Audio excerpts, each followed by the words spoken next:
¿Qué tal? ¿Cómo están? Bienvenidos a este penúltimo día en el cual estaremos viendo el tema de las señales de amor a nuestro Señor Jesucristo. Para comenzar este tema, de hecho este tema se divide en dos partes. En esta primera parte en la cual vemos cuáles son las señales de amor, ¿no? Cómo es el perfil de alguien que verdaderamente desea vivir esta devoción a nuestro Señor Jesucristo y a su Sagrado Corazón. Y el día de mañana que terminemos con todo este ciclo de videos, estaremos viendo los efectos de esta forma de vida.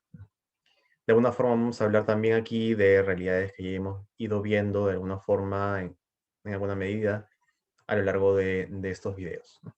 Entonces, primero, ¿cuáles son las falsas señales, no? El autor comienza proponiendo de que existen aquellos a los cuales en el mundo, digamos, en nuestro mundo cristiano, vemos como piadosos, ¿no? Y que muchas veces estas personas en realidad presentan grandes imperfecciones, grandes fallas importantes que nos harían o que nos podrían hacer pensar que la perfección de vida en la piedad eh, conlleva también estas falsas señales o nos podrían alejar, ¿no? Nos podrían no atraer a esta vida de virtud verdadera, ¿no? Que no se refleja pues en estas falsas señales, ¿no? Entonces comienza a describir algunas de estas falsas señales que están presentes a veces en aquellos que se muestran como piadosos o que por la posición en la cual están, de repente dentro de una comunidad, dentro de la iglesia, podría hacernos pensar que, que llevan este ejemplo de vida, pero que a veces en la práctica pues no lo hacen necesariamente, ¿no? Entonces un primer punto sería la excesiva susceptibilidad al menosprecio, ¿no? Quien es humilde no tendría que ser demasiado susceptible al desprecio o al menosprecio. De hecho, enseñamos igual en la caridad, ¿no? Entonces, quien nos hace mal también pues debe ser instruido por nosotros mismos, ¿no?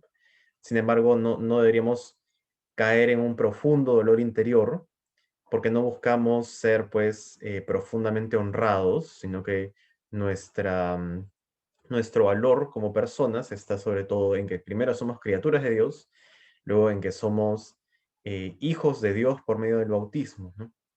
Entonces no es que busquemos verdaderamente el honor en la vida, ¿no? Eso es más como una búsqueda, pues, digamos, sentimental, ¿no? Que no necesariamente da mayor gloria a Dios. Luego describe que estas personas podrían también tener, ¿no? Una o varias de estas características, ¿no? Melancolía, necedad, pesimismo, ¿no? Como si alguien que estuviese alejado del mundo para unirse a Dios cayese pues en una especie de oscuridad de vida, ¿no? Una tristeza propia del martirio, del sacrificio, ¿no? Como si no llevase alegría en su vivencia de las mortificaciones, ¿no? Necedad o terquedad, ¿no? Como si viviesen la vida con demasiada rigidez, ¿no? Y no guiándose del verdadero espíritu de la voluntad de Dios. Y pesimismo como si ya hubiese condenado con el pecado toda la vivencia humana, de alguna forma, ¿no? Son personas además que por su susceptibilidad se dejan llevar con facilidad por la ira, ¿no? Porque buscan pues este honor, este aprecio en los hombres más que en Dios. Están excesivamente pendientes de su comodidad, ¿no? Entonces no eligen ayunar, pero tampoco eligen la mortificación interior, ¿no?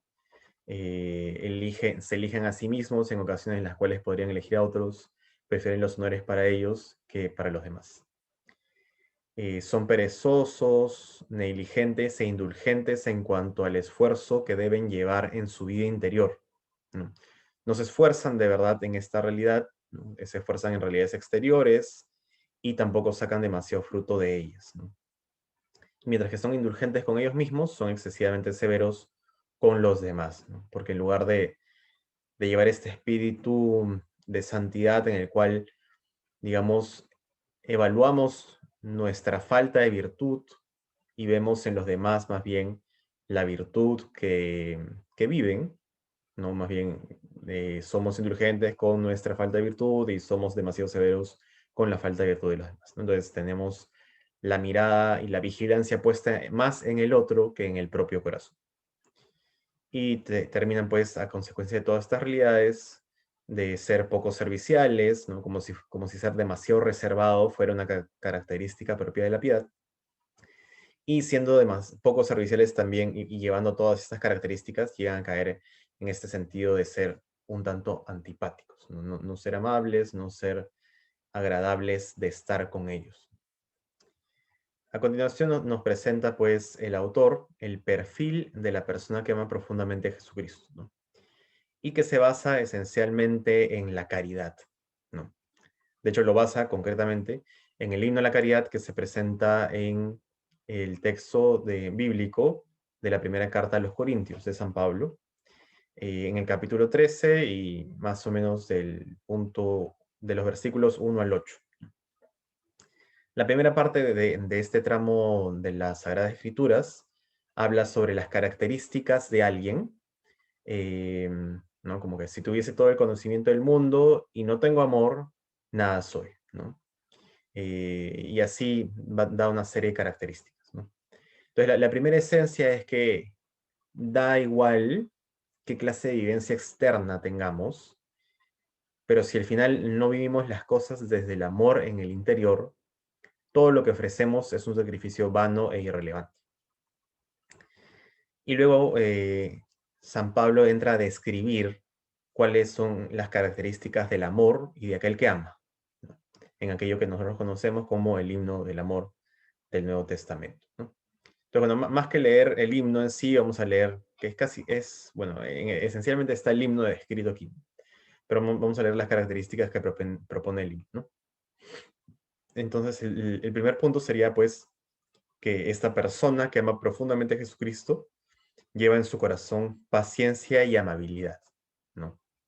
Que es lo más propio, pues, del amor, ¿no? O sea, este cariño, esta cercanía, esta ternura, y para que la ternura sea verdaderamente tierna, pues debería estar llena de paciencia, comprensión, confianza, intimidad, ¿no?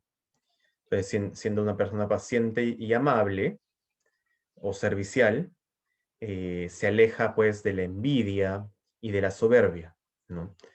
Se alegra del bien y del bienestar del otro, porque verdaderamente lo busca, ¿no?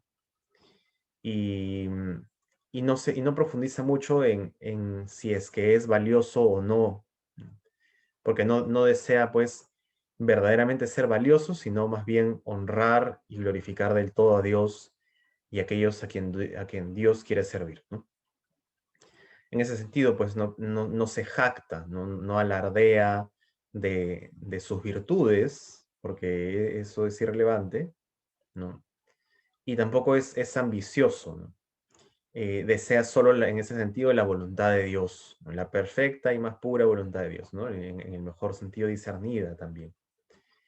No busca su propio interés, ¿no? No busca complacerse a sí mismo, ni se irrita, ¿no? Ni se irrita cuando no recibe lo que creía que debía recibir, sino más bien que acepta y asume humildemente cualquier forma de cruz o deshonra que Dios pudiese permitir y proveer.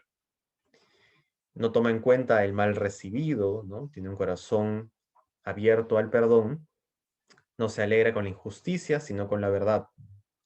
Se complace en la verdad, ¿no? En la verdad en sí misma y en la verdad ejecutada, en la vivencia de la verdad que está pues también en la virtud. Y finalmente todo lo disculpa, todo lo cree, todo lo espera y todo lo soporta, ¿no? Está atento, ¿no? A la posibilidad de perdonar, todo lo espera en Dios, nuestro Señor, ¿no? Más que en los hombres, más que en la humanidad. Todo lo soporta por amor, como Cristo el crucificado, y todo lo cree desde Dios, ¿no? O sea, tiene una fe profunda en Dios, más que de repente o únicamente en la humanidad. No quiere decir que sea por así decirlo, un iluso, ¿no? O sea, no es alguien que cree en todo, sino más bien que cree sobre todo en Dios, y que creyendo en Dios confía también en la humanidad, ¿no? Como Dios mismo confía en nosotros.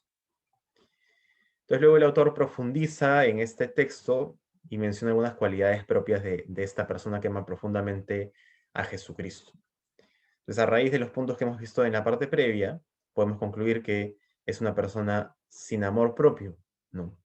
que no quiere decir que se desprecie a sí misma del todo, ¿no? Sino que más bien guarda su valor en lo que ya decíamos, ¿no? En que somos criaturas a imagen y semejanza de Dios, y que somos hijos de Dios por medio del bautismo. Son personas rectas, ¿no? Con intenciones puras en cuanto al deseo de hacer la voluntad de Dios, ¿no? Que este deseo afectivo se convierte en el tiempo en una efectividad también. O sea, verdaderamente tratan de vivir la postura de Dios en los 10 mandamientos, pero también de verdad la viven, ¿no? No solo lo tratan, sino que en consecuencia terminan pues por vivirlo en gran medida. Y no mantienen ambiciones mundanas, no desean cosas que no necesitan, reconocen que hay valor en la pobreza, digamos, en la no necesidad de tener demasiados bienes, ¿no? Que basta lo básico, y tampoco tienen grandes ambiciones en la vida espiritual en cuanto a que no desean hacer grandes cosas externas, sino más bien pues vivir en gran medida y con gran fidelidad las realidades internas, ¿no? Son exigentes consigo mismos y amables con los demás, ¿no? Se concentran pues y mantienen vigilantes en cuanto a aquello que está más en su interior que en su exterior. Son honestos, educados, serviciales, sin caer en cobardías, ¿no? Es decir, se mantienen respetuosos y amables frente a todos, ¿no? Viven esa realidad, no solo viven una careta, sino que realmente tratan de vivir esa realidad. Y sin embargo no caen en cobardía, es decir, que cuando tienen que defender la verdad, la defienden, ¿no? De forma igual educada y honesta, pero la defienden porque la verdad es importante y en la verdad habita Cristo. Son exactos, activos, no son diligentes en su actuar, son dedicados y sin embargo no se abruman con las actividades que hacen, sino que mantienen paz en su corazón porque encuentran un balance adecuado en vivir con el corazón en Cristo, sobre todo, ¿no? Y no en una vivencia externa de las cosas.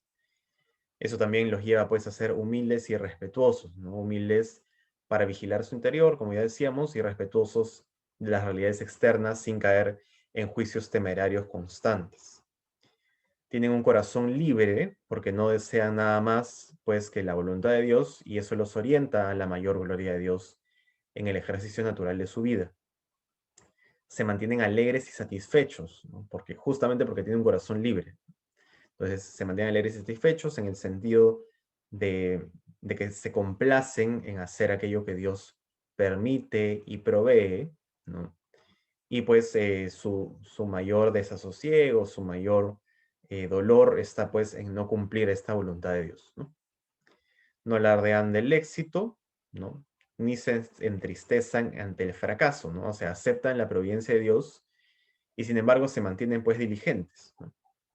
eh, Agradecen que el don de la diligencia que también Dios pone en ellos, mantienen esta diligencia, ¿no? Tratan de conseguir pues el éxito en lo temporal también, pero sobre todo en lo espiritual, y cuando fallan pues no se entristecen porque saben que lo dieron todo, ¿no?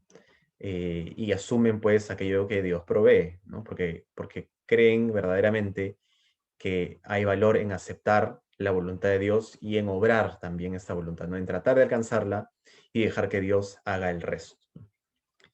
Estas cualidades, pues, implican también algunas actitudes concretas, ¿no?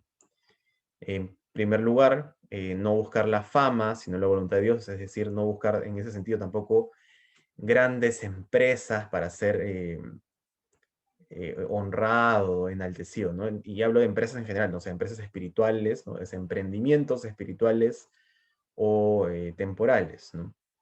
Entonces, no buscan, pues, ser elegidos para llevar a cabo tareas increíbles e impresionantes, sino vivir en profundidad lo que Dios quiere, que es algo que cualquier persona puede alcanzar en cualquier realidad, ¿no? No necesitamos ser elegidos, no sé, ¿no? Para guardar alguna realidad particular de la iglesia, para comenzar a obrar la voluntad de Dios, ¿no? Que queda clara, pues, en los 10 mandamientos, en la vivencia de la caridad. Se mantienen vigilantes de sus pasiones, justamente porque quieren obrar siempre la voluntad de Dios, eligen las obligaciones más humildes, ¿no? Entonces no buscan particularmente destacar, ¿no? Sino más bien humillarse, empequeñecerse, hacer incluso lo que no quieren, ¿no? Renunciar a su propia voluntad. Y no particularmente elegir siempre lo más difícil, sino elegir lo que Dios quiere, ¿no? O sea, obrar aquello que Dios quiere. Ahí está el verdadero discernimiento también, ¿no? Asume sus debilidades, las acepta, ¿no? Acepta que no brillan estas realidades, y aceptando, o sea, y combate estas debilidades verdaderamente, pero además pone sobre todo en uso sus dones y virtudes, ¿no? Entonces, asumiendo que no destaca en unas cosas, busca dar mayor gloria a Dios en aquellas cosas en las que sí destaca, ¿no? O sea, en las que es capaz de poner buena obra, ¿no? Entonces, por ejemplo, si somos particularmente pacientes, ¿no? Poner nuestra paciencia a disponibilidad y servicio de Dios y de la humanidad, ¿no? Si tenemos dones, no sé, de musicales, ¿no? Para cantar, para ayudar en los coros, con instrumentos musicales, pues también los pongo al uso, ¿no? Entonces, no solo me quedo contemplando mis debilidades, sino que también pongo en uso los dones que tengo, ¿no? Exteriores también, pero sobre todo interiores, ¿no? Tiene una actitud, pues, de mansedumbre y comprensión al obrar, ¿no? No caen en perfeccionismos insensatos, ¿no? No buscan la perfección en la obra, sino sobre todo en la caridad, ¿no? Que no está, es decir, no buscan la perfección en llegar a la meta, sino en llevar bien el camino, ¿no? Y ahí un poco la diferencia que hay entre esta perfección externa e interna, ¿no? Y además son devotos de la Santísima Virgen, pues, y de nuestro Señor Jesucristo, ¿no? Tienen este amor particular por la Madre de Dios que también reconocemos como Madre nuestra. Aquí, pues, una vez más, ¿no? Se puede llevar de gran manera la consagración a nuestro Señor Jesucristo por medio o por manos de María Santísima, que propone San Luis María Guiñón de Montfort. Estas actitudes nos llevan a ciertas vivencias de esta persona que ama profundamente a Jesucristo, y es que primero vive y recibe respetuosamente los sacramentos, ¿no? Está unida a la iglesia en la liturgia, ¿no? Eh, Buscando pues la comunión frecuente, buscando participar con frecuentemente en la Santa Misa, viviéndola adecuadamente, buscando la adoración eucarística, busca honestamente conocer la voluntad de Dios, entonces tiene esta vigilancia interior bastante profundizada, ¿no? Entonces no se deja guiar por sus pasiones, sino que verdaderamente trata de entender qué es lo que Dios quiere, ¿no? Y así no solo elige lo más difícil, sino que elige lo que Dios quiere, porque a veces nosotros podemos pensar de que Dios quiere algo en base a la dificultad que implica, pero no necesariamente es así, ¿no? A veces Dios quiere lo más humilde y no necesariamente lo más difícil, ¿no? Entonces, está atento a esta realidad, ¿no? Y no discierne de forma premeditada, sino que cada realidad la pone en discernimiento, en oración, eh, que es más fácil de llevar pues cuando uno tiene un recogimiento interior, ¿no? Porque claro, a veces también se confunde este discernimiento con la posibilidad de repente, o sea, hay realidades que sí implican un discernimiento extenso, ¿no? O sea, poner en oración algo por meses, ¿no? Pero en el discernimiento diario uno no puede hacer eso, ¿no? Hay que discernir en el momento qué es lo que conviene más para la mayor gloria de Dios, ¿no? Entonces, utilizan este recogimiento interior para poder conocer la voluntad de Dios, para tratar de entender interiormente qué cosa es una emoción de mis pasiones y qué cosa es una emoción del Espíritu Santo. Viven de forma sacrificada y generosa, no buscando necesariamente lo más difícil nada más, sino sobre todo, una vez más, ¿no? La voluntad de Dios y asumiendo los costos de esta voluntad de Dios, ¿no? Buscan pues amar en ese sentido de forma sacrificada y generosa, ¿no? Eligiendo más a Dios y al otro que a sí mismos, ¿no? Mantienen de forma perseverante el coraje hasta el final, ¿no? Eligen lo que han elegido, la voluntad de Dios, lo eligen hasta el final, ¿no? La desean hasta el final y asumen el sacrificio que esto implica. Llevan pues una vida interior, ¿no? Una vida de caridad, la caridad que se muestra en lo exterior, pero que nace desde lo interior, ¿no? Perdona misericordiosamente a sus enemigos o a aquellos que le hacen mal, ¿no? porque reconoce pues que si Dios nos ha perdonado cuando no merecíamos nada, pues también nosotros que merecemos tan poco, tendríamos pues también que perdonar a aquellos que no nos honran. Son atentos a sus deudas frente a Dios y a la humanidad, ¿no? Frente a aquello que le debemos a Dios, que es sobre todo el amor, y a la humanidad también. Y además es justo pues en el uso de sus bienes, ¿no? Tanto espirituales como exteriores, ¿no? En la limosna, en la caridad, en el cuidado del otro, reconociéndolo como un hermano. Tienen una vida humilde, esforzada y no hipócrita, ¿no? Entonces no buscan aparentar algo que no son, no se complacen en el honor que le rinden las demás personas, en los aplausos, en que los demás los aprecien, sino que sobre todo mantienen esta actitud humilde para llegar, ¿no? Tratar de vivir constantemente este sacrificio ante Dios, ¿no? Y mantienen el esfuerzo para alcanzar perseverancia, ¿no? Para que no sea un sacrificio de hoy, sino un sacrificio de vida, ¿no? Y finalmente, pues esto nos lleva a algunas reflexiones sobre lo que es la verdadera y perfecta devoción cristiana, ¿no? Que como ya decíamos antes, ¿no? Es una perfección que no está en obras externas, ¿no? No está en que hago muchas oraciones, digamos, no sé, no voy muchas veces a misa, en general en diferentes realidades exteriores, sino que sobre todo está pues en consagrar los afectos del corazón, ¿no? En orientar mi interioridad a Dios, ¿no? En vivir esta realidad interior, en no elegirme interiormente, ¿no? Por supuesto que los ayunos, las mortificaciones exteriores colaboran con esta realidad interior, pero no está en lo exterior donde está el verdadero sacrificio, ¿no? Sino en lo interior, ¿no? En este morir a mí mismo. Hacen constantemente el sacrificio de elegir la voluntad de Dios por encima de lo que desean, por encima del costo, se someten a Dios, ¿no? Y en Él a todas sus criaturas, ¿no? Entonces viven en servicio. Están atentos a aquello que Dios quiere y también atentos a lo que los demás a nuestro alrededor quieren, ¿no? Aprovechan las oportunidades para satisfacer a Dios y en Dios a los demás, ¿no? Aquí sí no hacer esta salvedad de en Dios a los demás, ¿no? Porque no se trata de vivir como una especie de esclavo de la gente, sino un esclavo de los demás desde Dios, ¿no? Entonces, no sé, ¿no? Si alguien quiere obrar en pecado, no me someto, ¿no? Me someto primero a Dios, ¿no? Entonces, desde Dios me someto a los demás. Mantener o mantienen esas personas, ¿no? Y qué es lo que buscamos nosotros también, ¿no? Un deseo puro de solo complacer a Dios, ¿no? Hay una pureza de intención, ¿no? No buscamos destacar ni ser aceptados, glorificados por los hombres, sino que lo único que verdaderamente buscamos es complacer a Dios, ¿no? Es por eso que hay un corazón libre y una alegría profunda y verdadera.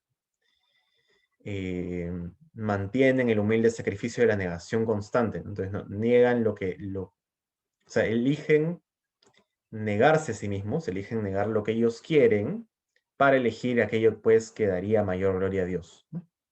Por eso es que su corazón ya no está puesto en sus pasiones, sino en la voluntad de Dios. Buscan constantemente un discernimiento sincero de la voluntad de Dios, no tanto en las cosas pequeñas como en las cosas grandes, ¿no? Quieren elegir estas realidades y se dejan guiar por Dios en ellas.